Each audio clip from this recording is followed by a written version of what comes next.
Blouse की pattern हमारी कुछ इस टाइप की रहेगी। ये देखिए इस तरह से कॉलर लगाएंगे और बैक साइड इस तरह से पैटर्न करेंगे और फुल स्लीव करेंगे। यहाँ पर देख लीजिए इसका मेजरमेंट है।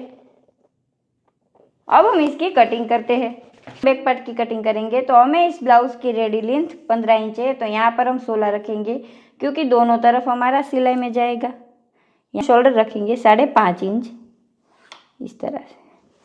इसका आर्मोल ले लेंगे हम, यहाँ पर देख लीजिए 6 इंच।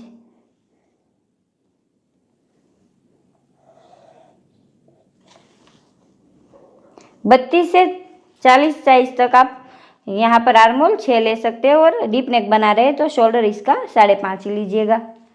अब यहाँ पर देखिए, यहाँ पर जितनी हमारी चेस्ट है उसका चौथा भाग रखना है, तो यहाँ पर हम 34 साइज का बनाने वाले हैं। यहाँ पर हमारी 34 साइज रहेगी, ये हमारा बैक पार्ट रहेगा। तो यहाँ पर प्लस हमें यहाँ पर देखिए जितनी हमारी चेस्ट होएगी उसका चौथा भाग यहाँ पर रखना है। तो यहाँ पर हमारी चेस्ट है 34 का चौथा होता है 8.5, तो यहाँ पर 8.5 पर निशान कर कर यहाँ पर 2.5 इंच हम मार्जिन के लिए रखेंगे इस तरह से।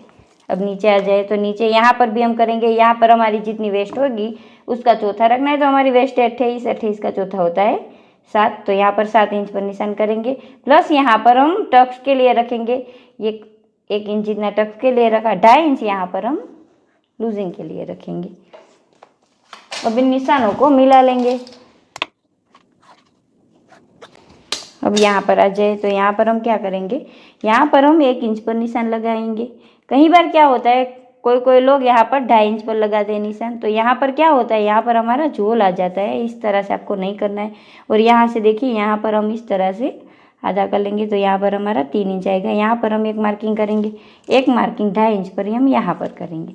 और यहाँ पर हमारा आर्मोल शेप पर लेकर हम आर्मोल शेप दे देंगे। अगर आपके पास नहीं है तो आपको कहीं से भी मिल जाएगा। ये देखिए इस तरह से हमने इसका आर्मोल शेप ले लिया। अब यहाँ पर क्या करेंगे, यहाँ पर हम इसका नेक रखने वाले हैं 2.5 इंच। आप 3 इंच भी रख सकते हैं, कम ज़्यादा आप अपने हिसाब से रख लेना। यहाँ पर हम 2.5 इंच रखेंगे और यहाँ पर देखिए यहाँ पर हम 2.5 इंच रखेंगे। यहाँ पर इस तरह से बॉक्स बना लेंगे।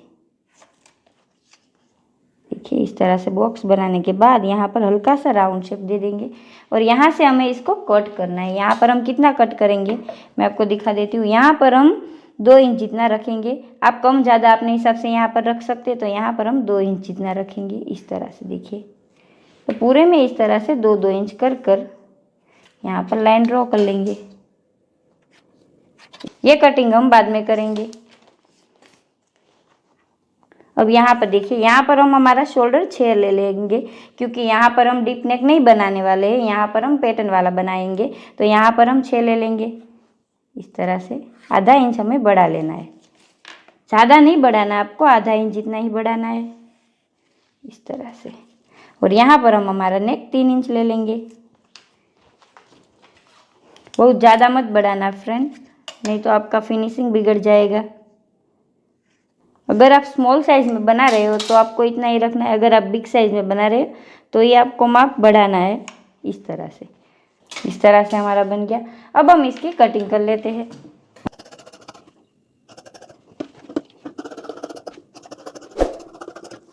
इस कटिंग को हम बाद में करेंगे। अब फ्रेंड्स सबसे पहले हम बैक पार्ट बना लेंगे, तो इस तरह से हम पहले निशान कर लेंगे। देखिए पूरे में, अगर आप ज़्यादा करना चाहते हैं तो ज़्यादा करना, कम करना चाहते हैं तो कम करना। यहाँ पर हम 6 नाके लगाएंगे। तो दोनों तरफ हमने सिलाई करने के बाद इस तरह से डोरी बना ली थी, उसमें से इस तरह से कुछ पिच कर ली है।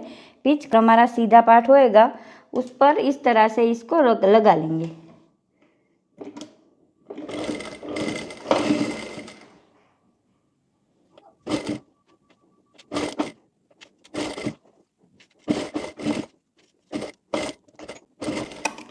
देखिए इस तरह से लगाने के बाद एक्स्ट्रा होएगा उसको हम कट कर लेंगे इस तरह से।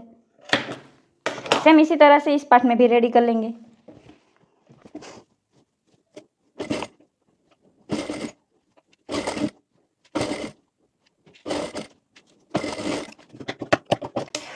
अब इस तरह से करने के बाद यहाँ पर हम क्या करेंगे, इस तरह से अस्तर वाला पार्ट ले लेंगे। और अस्तर वाला पार्ट में देखिए इस तरह से हमने फ्यूजिंग लगा ली है और प्रेस कर ली है। आप इस तरह से ही करना, तो ये आपकी फिनिशिंग आएगी। अब यहाँ से यहाँ तक देखिए पूरे में सिलाई कर लेनी हमें।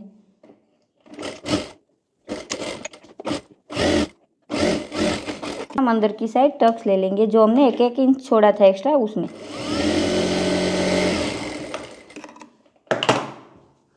अंदर की साइड टक्स लेने के बाद यहाँ पर नीचे वाले पार्ट में भी हम सिलाई कर लेंगे और यहाँ पर कोने में हमें कट करने के बाद यहाँ पर पूरे में कट कर लेना है।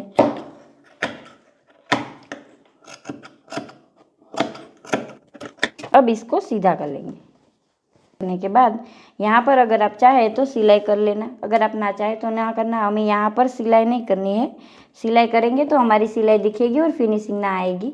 यहाँ पर हम प्रेस लगा लेंगे और यहाँ पर देखिए अस्तर वाले पार्ट से यहाँ पर इसको जोड़कर सिलाई कर लेंगे। सेम इसी तरह से हम सामने वाला पार्ट रेडी कर लेंगे।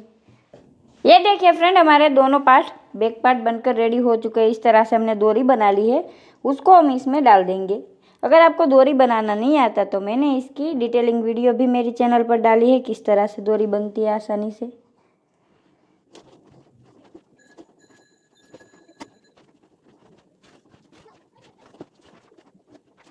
फाइनली हमारा बैक पार्ट बनकर रेडी हो चुका है और कितनी अच्छी तरह से बना है मैं आपको दिखा देती हूँ।